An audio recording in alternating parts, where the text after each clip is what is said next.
आज मासूमियत की हद देखी। एक बच्चे को उसकी माँ मार रही थी और बचने के लिए बेचारा माँ को ही पुकार रहा था। बबली बंटी से कोई ऐसी बात कहो कि मेरा दिल जोर जोर से धक धक करने लगे। बंटी बोला, पीछे तुम्हारे पापा आ रहे हैं, चुपचाप खड़ी रहे। टीचर बोली, तुम देर से क्यों आए? सोनू बोला, सड़क पर लगे बोर्ड के कारण। टीचर बोली, कैसे बोर्ड के कारण? सोनू बोला, जिस पर लिखा है आगे स्कूल है, कृपया धीरे चले। जब देर रात में कोई टॉन्ट मार के पूछे कि सोए नहीं अभी तक, ऑनलाइन है, क्या बात है? मन होता है कि अपना सड़ा हुआ मोजा उसके मुंह पर डालकर बोलूं, होश में आ गधे, तू भी तो ऑनलाइन है। पहले के जमाने में प्यार अंधा था, फिर उसने अपना इलाज करवाया। अब के जमाने में प्यार गाड़ी बंगला शक्ल बैंक बैलेंस सब देखता है। पप्पू भाई किसी चौराहे पे पान खा रहे थे, तभी एक खूबसूरत लड़की वहां आई और बोली। लड़की बोली, आप कितने सालों से पान खाते हैं? पप्पू बोला, 8 साल से। लड़की बोली, अगर आप इतने पैसे बचाते तो वो सामने खड़ी स्कॉर्पियो आपकी होती। पप्पू बोला, आप पान खाती है? लड़की बोली, नहीं, बिल्कुल नहीं। पप्पू, तो आपके पास स्कॉर्पियो गाड़ी है? लड़की, नहीं। पप्पू, तो बहन ज्यादा ज्ञान मत बांटा करे, वो स्कॉर्पियो मेरी ही है। लड़की वहां से शर्मिंदा होकर चली गई और फिर पप्पू भाई भी अपनी साइकिल पकड़कर वहां से खिसक लिए। एक सच बात, नाखून बढ़ने पर नाखून ही काटे जाते हैं, उंगलियां नहीं। इसी तरह रिश्ते में दरार आए तो दरार को मिटाए, रिश्ते को नहीं। कल एक रिश्तेदार की शादी का अजीब सा निमंत्रण कार्ड मिला। उसमें लिखा है, प्रीति भोज का समय शाम 7 बजे से 50 प्लेट खत्म होने तक। एक जबरदस्त डाइटिंग टिप्स, ऐसी चीजों से हमेशा दूर रहो जो आपको मोटा बनाती हो, जैसे कि शीशा, वजन तोलने की मशीन, खुद की तस्वीरें और पतले दोस्त।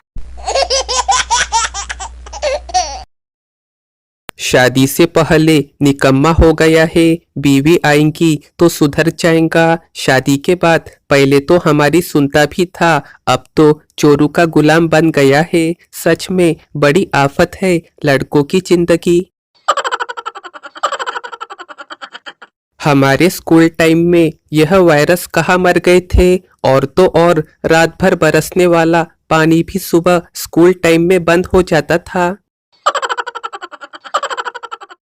क्या फायदा इतनी पढ़ाई करने का जब आखिरी में यही नहीं पता चले कि जलेबी और पकोड़े को अंग्रेजी में क्या कहते हैं। आपको पता हो तो कमेंट करके बताओ।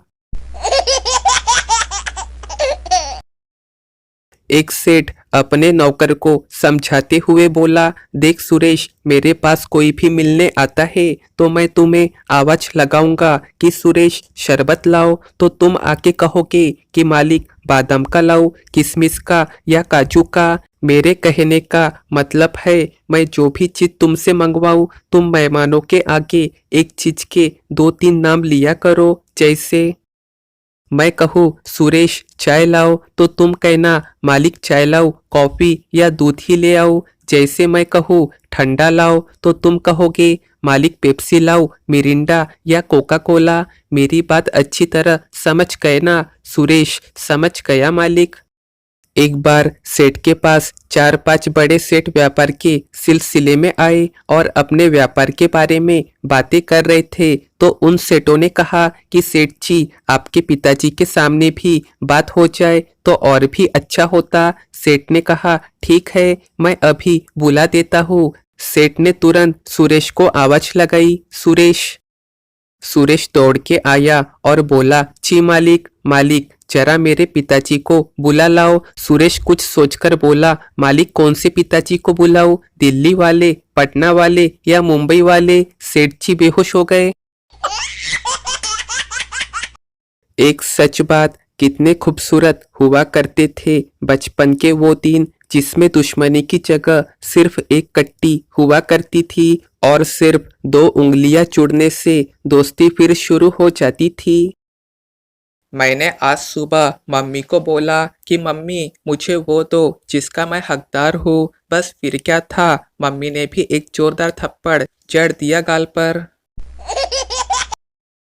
माँ बाप ने खूब खर्चा करके पढ़ाया, हमने भी जी जान से पढ़ाई की, फिर भी आज भी ऑफिस में एंट्री अंगूठा लगाने पर ही मिलती है।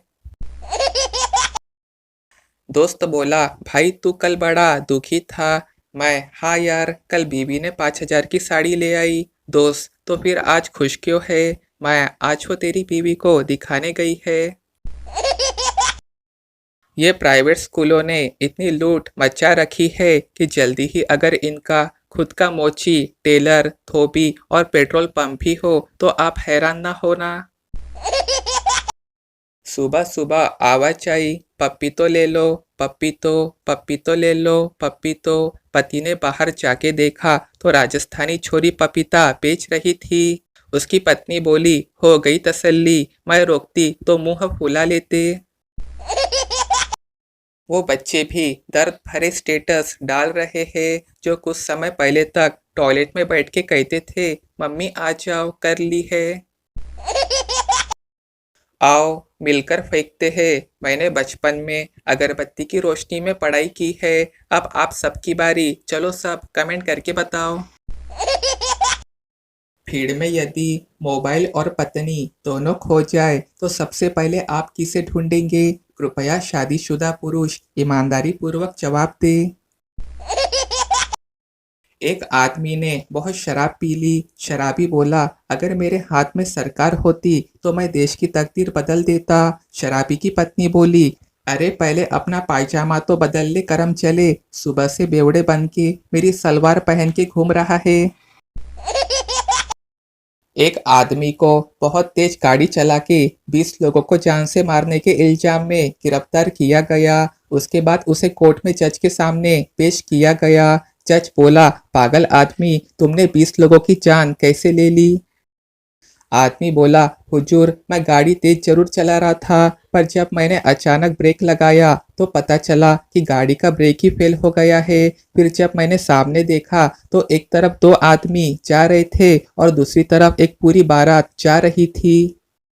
अब आप ही बताएं कि मैं गाड़ी किधर मोड़ता? जज बोला, यकीनन जिस तरफ 2 आदमी थे, नुकसान कम होता। आदमी बोला, बिल्कुल ठीक, मैंने भी यही सोचा था, पर वो दोनों आदमी मेरी गाड़ी देख के बारात में घुस गए और फिर मेरे पास कोई चारा नहीं था। एक प्यारा संदेश, यह सोचकर हमेशा खुश रहो, जो था वो अच्छा था, जो बाकी है वो बेहतर है और आगे चल के जो होगा वो बेहतरीन होगा। मम्मी अगर कहे इधर आओ, नहीं मारूंगी, इस बात पे यकीन कर लेना, मगर जब कोई लड़की कहे मैं तुम्हारे बिना मर जाऊंगी, इस बात पे कभी यकीन नहीं करना। जब जिंदगी नाच नचाती है ना, तब ढोलक बजाने वाले लोग आपके आसपास के और रिश्तेदार ही होते हैं। पति पत्नी की जोरदार लड़ाई हो गई। आधा दिन चुपचाप गुजारने के बाद पत्नी पति के पास आई और बोली, इस तरह से झगड़ना अच्छा नहीं लगता, एक काम करते हैं, थोड़ा आप कॉम्प्रोमाइज करो, थोड़ा मैं करती हूँ। पति, ठीक है, क्या करना है बोलो। पत्नी, आप मुझसे माफी मांग लो और मैं आपको माफ कर देती हूँ। पति बेहोश। दुनिया की कोई भी ताकत भारत वालों को रोक नहीं सकती, बस रास्ते में भंडारा नहीं होना चाहिए। मैडम, दीपक बेटा, घर की परिभाषा बताओ। दीपक, मैडम जी, जो घर हौसले से बनाए जाते हैं उसे हाउस कहते हैं।